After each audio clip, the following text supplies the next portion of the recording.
Hi, it's Tuesday, meaning it's my day to get a post ready for Wednesday, and I'm in the barn and we have a weather event building outside. Hi, Tundra.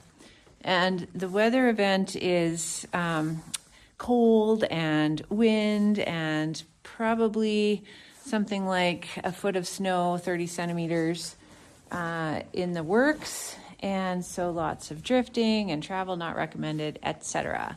And right now it's just windy and the temperature has dropped and I'm back to wearing ski pants. And this is how it looks. It's just bleak. And you know, the contrast between inside the barn and breakfast here and the outside of the barn is very pleasant. It's pleasant to come inside, and the horses were really happy to come inside the barn today. And I just wanted to talk about that contrast between inside and outside, because the barn has become a really safe sort of little home for my animals and for me. And I'm just gonna grab a saddle here. Let's see if I can put this somewhere where you can see and where Tundra doesn't knock it over. You gonna knock it over? Let me just watch what I'm doing, okay? So I've been talking about levels of stress a lot because it seems to me, back up. It seems to me that it's helpful to know where one is. There you go. Here I am. It's helpful to know where one is, and also it's helpful to correctly locate the storms, because there are a lot of storms, and some storms are outside of us, and some storms are inside of us. And you know, anxiety is probably just sensing the presence of a storm. But it would be great if we were able to locate that storm as being something we can just leave out of our home, which I'm just kind of conceptualizing as like this barn. The storm outside is happening outside. We're gonna leave. I'm gonna saddle Tundra up and we're gonna walk out back to her pasture where there is another shelter and she's got more hay and there's water available. But there's a difference between this home base, which is where she's coming from, going out into the world, and this nice, warm, calm, there's no wind in here, there's lots of food, it's just very quiet, it's very peaceful, nothing is happening, it's very boring almost. This is a nice home base from which to leave and go do something a little bit harder. And if the harder involves just dealing with weather, like a weather event, it's nice to have that home base at your back and to have the predictability of the routines and the access to resources and the rest and all of that in your mind is, you know, this is hard, but I'm going to go back home. And that's, I think, how the horses are viewing their time in the barn in the morning. It's sort of a little bit of a home base. And it's a nice picture of what we can provide for ourselves if we know that the world outside is going to be hostile and winter here is hostile. So if I can locate a place in my life, and it might not be all day, it might not even be every day, but it's a place, it's a time, it's an experience where I ground with less outside interference. So there's a shelter, there's a wall between me and the chaos that is outside. That's really, really important and helpful. And I would say crucial. And I think that there's the need for that for my body in the real world. We need a physical home. But there's also the need for that in my mind, where I correctly categorize stress as existing outside and not in my control, and I've been talking about that, outside of my space, or is it interior to me and needs cleaning up? Is it in my control and I just need to do the work? And that's two different things, and it's helpful to know the difference. So right there, that's helpful to reduce anxiety. If I can't control the weather, then I probably shouldn't try. If I know that the weather is coming, if I at least am aware that there's an event coming, I'm going to dress differently. I'm going to plan my day differently. I might not choose to drive to Saskatoon today. And so that's helpful in setting up a situation where we can manage some extra and unnecessary anxiety. But there is also the reality that some of us have storms happening inside, and that requires a different approach. You can't just shelter from your inside. You actually need to turn and face the energy that is inside. And I've been thinking a lot about my horses and my dogs and how beautiful they are and how full of energy and potential they are. And my emotional response to this energy here, this potential inside my metaphorical home. And, you know, Tundra's very powerful. Like, she's very powerful. She's got her own feelings. She's a little bit scary. She could hurt me. And it is very much like the process of dealing with my own interior storms to figure out what to do with this animal here. So I'm just wanting you to have this picture. Let's say my heart is like Tundra. And Tundra is, you know, really nice and calm right now and affectionate.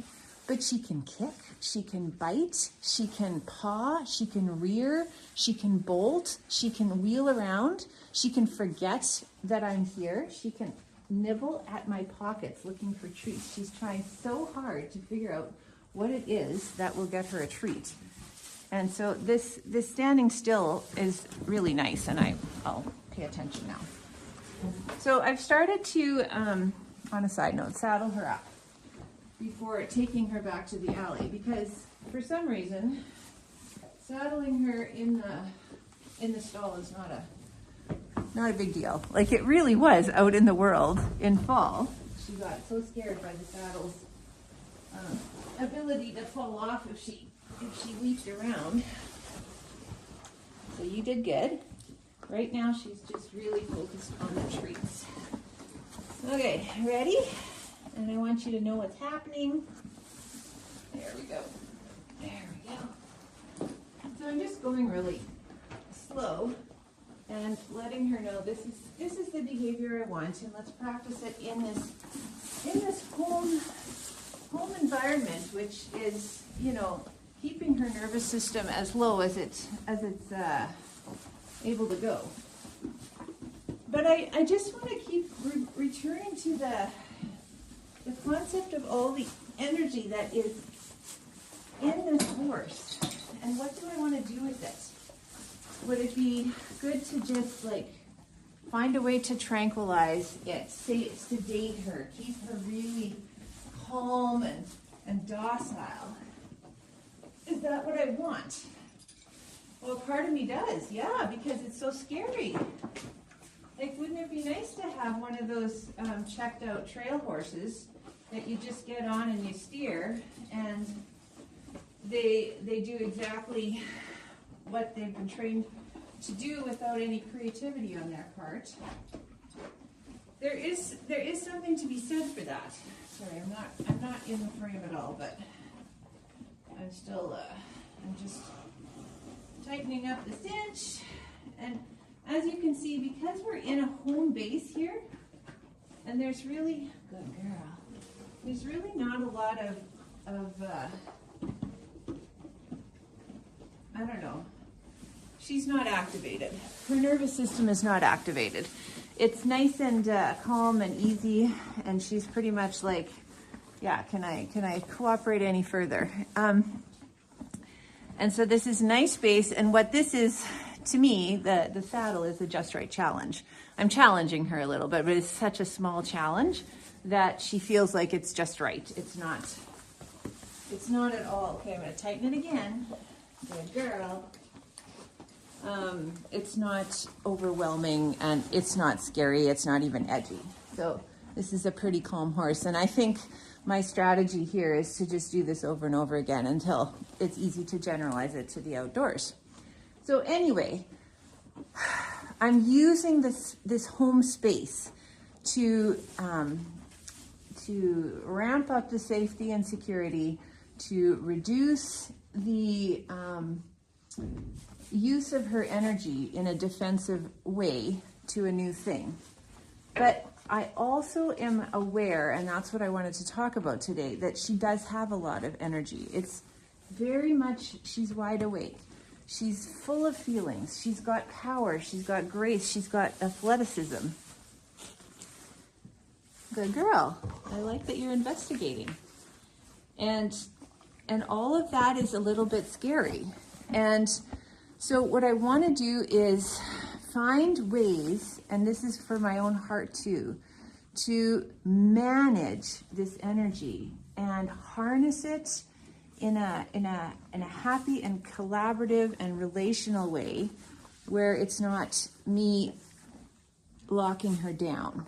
I don't want to lock her down. I want her to be able to use all that power in a happy and productive and balanced and stable way. So that's what I'm going for. And when I think of my own emotions, I get very nervous because I haven't managed them well. I have mostly locked them down. It's more like I've stuck, instead of saddling like I just did here, it's more like I tie them up tight to the wall and and then quickly whip on a saddle and then sit on the saddle and then, you got to stop with the ear pinning and just try and control everything. Good girl. And that's not what I want with this horse. I want her to feel that she can be herself. She can feel her feelings. She can relax her muscles. She can notice things, but then she has choices as to what to do. Get away. That was not cool. And exactly, so that energy, she shook it out. Yeah. She's impatient, right? That's a lot of energy. That's a lot of possibility for aggressive, unmanaged, immature. No, back up. I don't like that. Back up, back up, back up, back up. Thank you. Use of force. And I don't want that, but I don't want sedation either. I don't want tying down. So that's what I'm working on today, you guys. And I'm going to take her out now into the outside and see if we can together be energetic, but contained and calm, keeping the spirit of this inner home and taking it out into the outer chaos. So there's the inner chaos that we're managing. We can't manage the outer chaos, but we bring our own calm with us. So I'm just going to pause this. Okay, so I'm trying again to manage all my mitts and ropes and so on. And we're going to head out into the cold.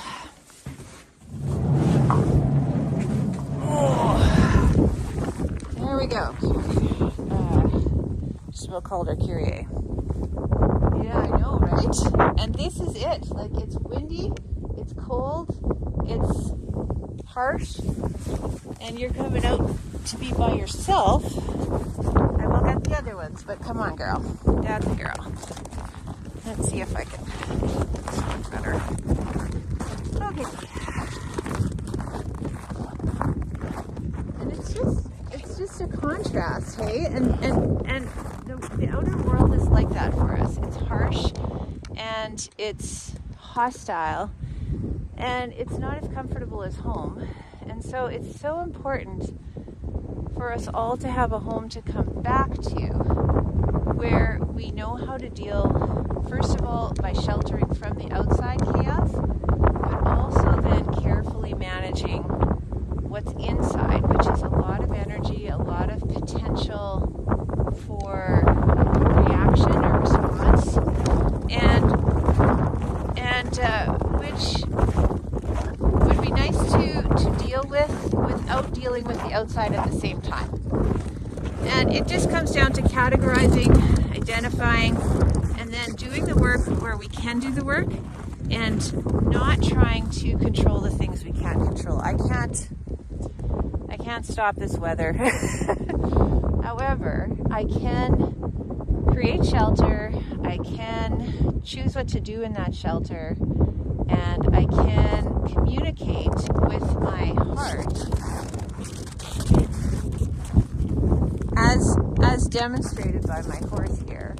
And I'm really ignoring her a little bit, but I'm also letting her just take in the saddle as well as the weather, as well as being with me and not with her buddies.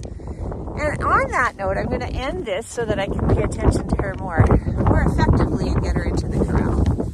So that's my walk and talk today. All about anxiety, all about home, all about those little twitches, that potential for explosion. So we'll see you later.